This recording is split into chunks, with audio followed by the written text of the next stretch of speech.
Hey guys, welcome back to my channel. And today I will be showing you a magic trick that I just fooled my entire family with.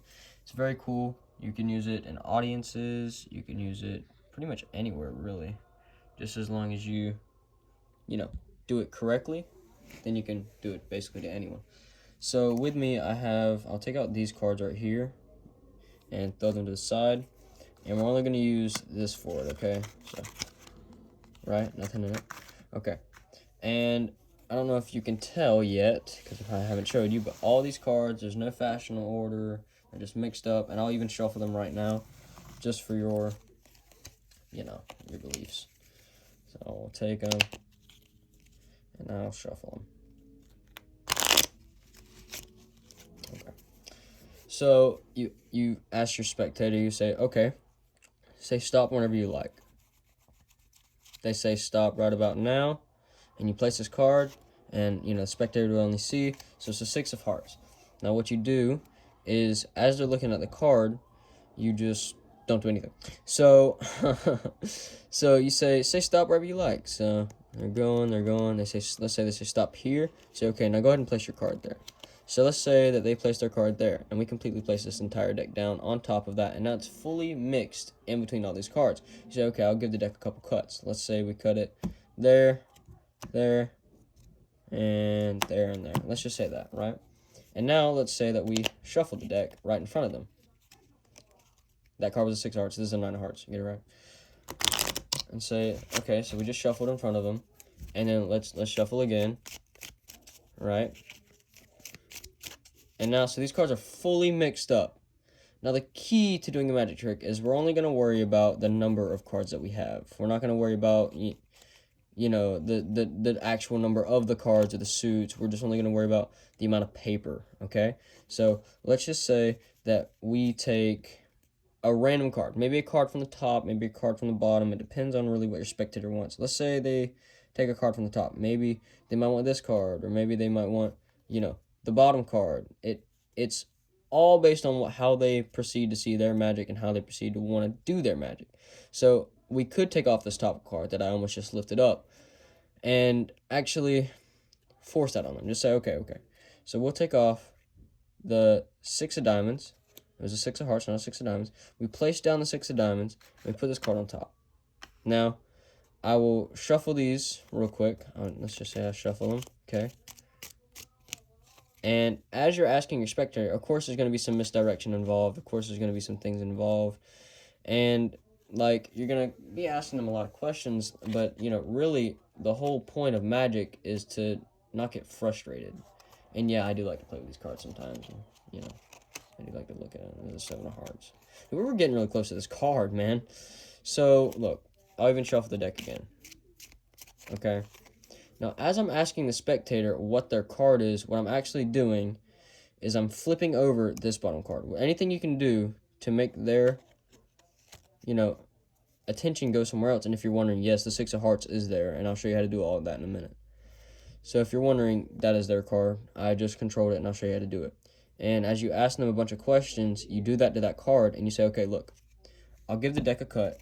And now there's the card that you showed them that supposedly is here. You actually controlled and stayed it in the deck, and you flipped it over and then cut it. So now it's, upside down.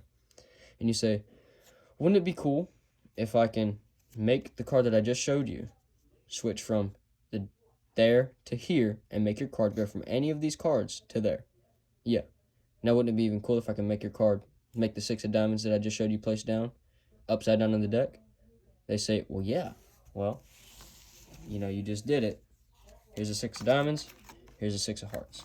Now, 2 things you need to know. Controlling a card, which is pinky cut. And this is or a pinky hold. And this is what it looks like. So, from the front, this is, wait, let me get it real good. From the front, this is a pinky hold. From the back, this is a pinky hold. Your piece of flesh is just holding these cards in place. So you can, okay. So, they say they stop on a card, the 6 of clubs. Whenever they say stop, you don't do a pinky hold just yet. You're going down. They say stop there. When they place down their card, what you're doing is, as you're putting this pile on top, you're just putting your pinky in between both of them. And it does take some practice every now and then.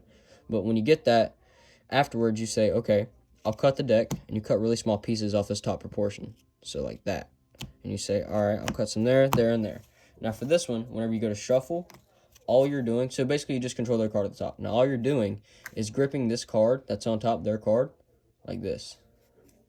As you go to shuffle, you're just peeling it off, and you're throwing every card in front of it, like a real shuffle. So this is what it looks like to the spectator. It just looks like an honest shuffle, but this is what you're actually doing. Okay? So now that you've done that, as you're asking them a bunch of questions and you say, okay, for this, we only care about the amount of cards. As you're doing that, you're getting a index finger hold on this, and their card's right here. You get an index finger hold as you're just rolling through. And whenever you get to put all the cards back, as you're doing it, you get another pinky hold, and as you're squaring the cards up, you make sure that they can't tell that you have one. So I do have a pinky hold under 2 cards. The reason for that is it's called a double lift. What you do is you take your ring finger, your thumb goes on the back, where the pinky hold is right here. It pushes these cards forwards, and your ring finger is going to be in front of the deck. So whenever you push it forward, it stays tight and it stays together. Now, what you do is you push it into your palm with your ring finger, let go, put the thumb under the ring finger, flip this card over, let them look at it, and just drop it onto the deck and square up the cards. So now it just looks like you just turned over 1 card. So look, I'll do it again. Okay?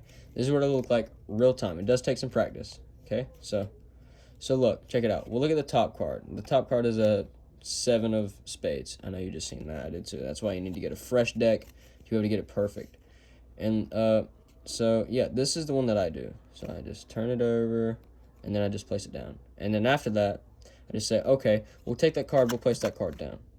And as I'm taking their card, so I just placed down their card because I just controlled their card to the top, did a double lift, told them I was placing down the 7 of spades, really placed down the top card, which is theirs.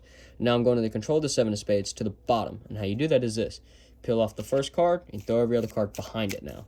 And now, if you want to keep shuffling, now you just grip the card from the front and then throw every other card behind it again. And as you're distracting them, what you do is this. You just give it a quick little flip, okay, like that. Just a quick flip, so it's going to look like this. And if you can't do that, hide it with your fingers like this, you know what I mean? So from their point of view, it just looks like, you're just playing with the cards a little bit. And that's what you can do. You can just play with some cards. So you're like, well, what's the number between 52? Or ask them like a personal question. Like, when's the last time you went skating? When's the last time you hung out with friends? And as they go to, in their memory, their brain, gets focused. It's best for one person trick.